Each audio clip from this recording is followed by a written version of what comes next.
ಸನಾತನ ಧರ್ಮದಲ್ಲಿ ನಾಗಾ ಸಾಧುಗಳ ಸಂಪ್ರದಾಯ ಬಹಳ ಪ್ರಾಚೀನವಾದದ್ದು. ನಾಗಾ ಸಾಧುಗಳ ಪದ್ಧತಿ ಹಾಗೂ ಸಂಪ್ರದಾಯ ಸಂಪೂರ್ಣವಾಗಿ ಭಿನ್ನವಾಗಿದೆ. ಅವರ ಬಗ್ಗೆ ತಿಳಿದುಕೊಳ್ಳುವ ಅಂಶ ಸಾಕಷ್ಟಿದೆ. ನಾಗಾ ಸಾಧುಗಳು ಬೆತ್ತಲಾಗಿರ್ತಾರೆ ಎಂಬುದು ಎಲ್ಲರಿಗೂ ಗೊತ್ತಿದೆ. ಬೆತ್ತಲಾಗಿರುವ ನಾಗಾ ಸಾಧುಗಳು ಭೌತಿಕ ಪ್ರಪಂಚವನ್ನು ಮತ್ತು ಅದರ ಎಲ್ಲ ಆಸೆಗಳನ್ನು ಮತ್ತು ಬಾಂಧವ್ಯಗಳನ್ನು ತ್ಯಜಿಸಿದ್ದೇವೆ ಅನ್ನೋ ಸಂದೇಶವನ್ನು ರವಾನಿಸ್ತಾರೆ. ಇದು ಅವರ ತ್ಯಾಗದ ದೊಡ್ಡ ಸಂಕೇತವಾಗಿದೆ. ಇದು ಅವರನ್ನು ಲೌಕಿಕ ಬಂಧನಗಳಿಂದ ಮುಕ್ತಗೊಳಿಸುತ್ತೆ. ಮಾನವ ಅಸ್ತಿತ್ವ ಸಂಪೂರ್ಣವಾಗಿ ಪ್ರಕೃತಿಯೊಂದಿಗೆ ಸಂಪರ್ಕವನ್ನು ಹೊಂದಿದೆ ಮತ್ತು ಬಟ್ಟೆಗಳಂತಹ ಲೌಕಿಕ ಅಂಶಗಳ ಅಗತ್ಯವಿಲ್ಲ ಅಂತ ಇದು ತೋರಿಸುತ್ತೆ. ಇತ್ತೀಚಿನ ದಿನಗಳಲ್ಲಿ ಮಹಿಳಾ ನಾಗಾ ಸಾಧುಗಳ ವಿಡಿಯೋಗಳು ಬಹಳ ವೈರಲ್ ಆಗ್ತಾ ಇವೆ. ಮೈಗೆಲ್ಲ ಕೆಸರು ಮೆತ್ತಿಕೊಂಡು ತಿರುಗಾಡ್ತಾ ಇದ್ದ ಮಹಿಳಾ ನಾಗಾ ಸಾಧುವಿನ ವಿಡಿಯೋ ಒಂದು ಇತ್ತೀಚೆಗೆ ಬಹಳ ಸುದ್ದಿಯನ್ನು ಮಾಡಿತ್ತು. ಮಹಿಳಾ ನಾಗಾ ಸಾಧುಗಳು ವಿವಸ್ತ್ರವಾಗಿ ಇರ್ತಾರ?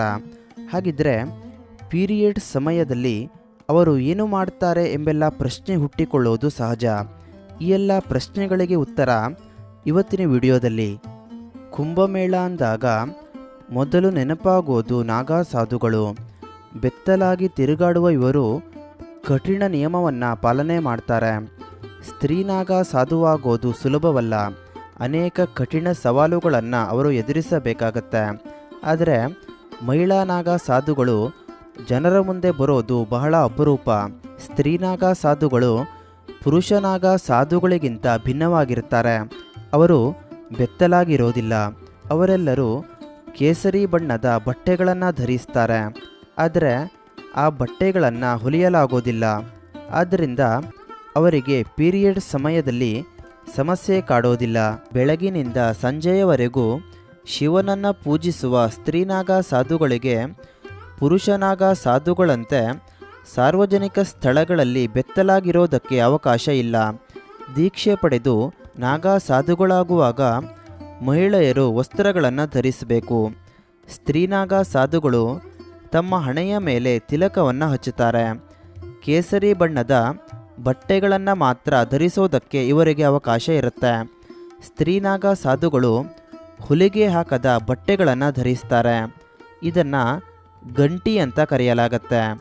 ನಾಗಾ ಸಾಧುಗಳಾಗುವ ಮೊದಲು ಮಹಿಳೆ 6 ರಿಂದ 12 ವರ್ಷಗಳ ಕಾಲ ಬ್ರಹ್ಮಚರ್ಯವನ್ನು ಪಾಲನೆ ಮಾಡಬೇಕು. ಸ್ತ್ರೀ ನಾಗಾ ಸಾಧುಗಳು ಸಹ ಪುರುಷ ನಾಗಾ ಸಾಧುಗಳಂತೆ ಕಠಿಣ ದೀಕ್ಷಾ ಪ್ರಕ್ರಿಯೆಯನ್ನು ಎದುರಿಸಬೇಕಾಗತ್ತೆ. ದೀಕ್ಷೆಯ ಸಮಯದಲ್ಲಿ ಅವರು ಲೌಕಿಕ ಜೀವನದ ಎಲ್ಲ ಬಂಧಗಳು ಮತ್ತು ಸಂಬಂಧಗಳನ್ನು ತ್ಯಜಿಸಬೇಕಾಗತ್ತೆ. ತಮ್ಮ ಪಿಂಡದಾನ ಮಾಡಿ ತಲೆ ಬೋಳಿಸಿ ಹೊಸ ಜೀವನಕ್ಕೆ ಕಾಲಿಡ್ತಾರೆ. ಲೌಕಿಕ ವಸ್ತ್ರ ಆಭರಣಗಳನ್ನು ಸಹ ಇವರು ತ್ಯಜಿಸಬೇಕಾಗತ್ತೆ. ಇವರು ತಮ್ಮ ಜೀವನವನ್ನು ಆಧ್ಯಾತ್ಮಿಕ ಅಭ್ಯಾಸ, ತಪಸ್ಸು ಮತ್ತು ಧ್ಯಾನಕ್ಕಾಗಿ ಮೀಸಲಿಡಬೇಕಾಗತ್ತೆ. ಕಾಡು, ಪರ್ವತ, ಗುಹೆಗಳಲ್ಲಿ ವಾಸವಾಗಿ ತಪಸ್ಸು ಮಾಡಬೇಕು. ಇವರು ಆಹಾರ, ನಿದ್ರೆ ಮತ್ತು ಇತರ ಅಗತ್ಯತೆ ವಿಷಯದಲ್ಲಿ ಕನಿಷ್ಠ ಮತ್ತು ಸರಳ ಜೀವನವನ್ನು ನಡೆಸಬೇಕಾಗತ್ತೆ. ಕುಂಭಮೇಳ ಮತ್ತು ಇತರ ಧಾರ್ಮಿಕ ಕಾರ್ಯಕ್ರಮಗಳಲ್ಲಿ ನಾಗಾ ಸಾಧ್ವಿಗಳು ಭಾಗವಹಿಸ್ತಾರೆ.